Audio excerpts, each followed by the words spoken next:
What's up everyone, Polish Fisherman here, and today I'll be bringing you a video on how to breed your Cory catfish. So let's get right into it. The kind of Cory catfish I have in this 120 planted tank are the emerald green Cory catfish. That right there is Big Mama. She's the female of the tank. Let's see, more male right there. A male back there. Actually, that's a baby female. But oh, what are you doing, buddy? And let's see. Okay, substrate. Talk about substrate first. See, they're playing in the sand. A very soft, fine substrate is what you would want them to have so they can dig through it. It doesn't hurt their barbells. If you have big, rocky substrate, it might hurt their barbells. That's what I had him in, the cichlid tank, which is a little bigger substrate, and he was losing his barbells. And they're kind of smaller than the other males, if you can find them. Oh, he's hiding, but Cory catfish eggs, more eggs, more eggs. So you want to have a good substrate, okay? And that's just for their health and well-being. You want to have good filtration. They don't necessarily eat algae, even though they are catfish that eat junk and poop and whatever. They do eat flake food. I do supplement them with shrimp pellets every once in a while. And yeah, that's what they eat. They can, I'm sure they could pretty much eat anything they wanted to that they can just suck on or whatever. Algae wafers are good, I guess. Sometimes they eat them, sometimes they don't. But, so that's substrate. Need fine substrate, good filtration, lighting, all that stuff to maintain a healthy tank. I have actually, this pump, or this wave maker is actually pushing against the wall down there, then coming down and around. And so, I don't know if you can see it, but these waves here, the sand just keeps getting pushed this way. But it's mostly right here, you can see. It's all getting pushed. There's, I think that, yeah, that's the mom, Big Mama. But, so the secret of breeding them, it's just no secret really, just look it up online. But, when you're doing your water changes, so you take out however much water you take out, 25, 50, 75%, however much you do, and then you replace the water with colder water. Now, not freezing cold water, not like a degree colder, but a couple degrees colder water. And this simulates a, I believe it's the rainfall in the Amazon, which, which signals the, whoa, just had some lunch, but shouldn't be burping that. But it simulates rainfall, colder rainfall in the Amazon, which triggers them to breed. And so that's basically it right there. You need, when you do your water changes, make sure it's a little colder water than the water that's already in the tank. So what do I have this at? If they could focus, 7246-ish, 76-ish. So yeah, that's what I have, 76, 75-ish in here. It's probably a little cold for them, or for the plants maybe.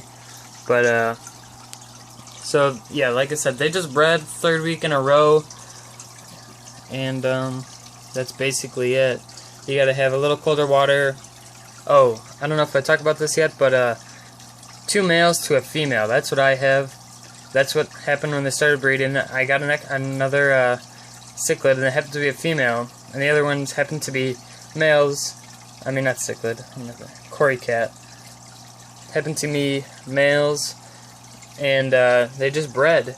So that was 2 to 1. That's what I've had good luck with. And then they had only 1 offspring survive in a cichlid tank, and that is also a female. Let's see if I can get a couple of them without scaring them. See, they're just digging around in the sand, or the one in the back is. She's sitting there. But sand is good, 2 to 1, the ratio, male to female. That's what I have. Maybe some people say, no, you want more females than males. But what she'll do is she'll rub up against the glass, lay the eggs, the male will follow, and basically sperminate the eggs. I guess that's the word you'd use. But yeah, that's basically all I have. Let nature take care of the rest. He's swimming in the current there. But and then when the babies hatch, when those guys back there hatch, they will fall and hopefully just start eating the algae and whatnot food off the sponge filter. I mean, that's what they should do. I don't know what they do in the wild, actually, what the babies do. I mean, in the wild, I've heard they lay up to 900, maybe 1,300 eggs, which is a lot. I mean, I'm not going to count those, but maybe you can if you freeze frame it. Bunch right here. More right there. Usually they lay them on these leaves, the broad leaves, or these thinner, longer leaves. Never on the Anubias, but I mean, that's only been in here for about 2 weeks, maybe less. As you see, the female, she will clean the glass all off, and then lay her eggs. The male will come in and do his thing. I don't know, I haven't had this shrimp right here. I've never seen them actually eat the eggs, but these little cherry barbs, they do sometimes pick at the eggs, which, I mean, do whatever they want. The snail on there, snails down here. I don't actually know if they eat the eggs. I'm thinking they don't. And by the way, folks, oh sorry, sand and snails don't mix. They can barely get anywhere in this thing, which is kind of funny because I don't really care for snails. I will be getting a puffer fish, or an Amazon puffer, South American puffer, whatever you call it, but they don't like the sand. The snails don't. They just go 0 miles an hour on it. They don't even cruise. I mean, sometimes you can get a snail going all the way around the glass tank a couple times before this guy will get from here to here, here to here in the sand. But yeah, that's just that. But more on Cory catfish. So colder water when you're doing your water changes. More males to females. A good food supply for the babies, and eventually grow up. I mean, I didn't, not her, but one of the other babies, I think that the little one right there on the left, she grew up in an accident in a cichlid tank, the one upstairs. So I mean, I wasn't really planning to have, are you still sitting there, to have babies, but they just did. And here's a look at the custom tank. Maybe I'll do a video on that. Oh, sorry about that orange. Now look under it. A couple things there. And there. Oh, I guess I'll do a substrate video. Oh, it's a little dirty, but here's the sand I use. Super Naturals. It's the Moonlight White Sand. And here's the fluoride I used. F-L-O-U-R-I-T-E. I don't know who it's actually by. Oh, Seacham. Sorry, Seacham. But then, let me do it. I'll show you. So sometimes I will, if I want the eggs to live, I have a soda bottle right here, cut in half. I mean, I still got paper on it, but whatever. And I put a bunch of holes in them. Right there, you can see it. Then I put suction cups in there. And I suction it to the glass. Look there, it sticks. It gets filled with water, and then I put the eggs in here. The eggs are very sticky, so you just have to do this. A shrimp, acrobatic shrimp.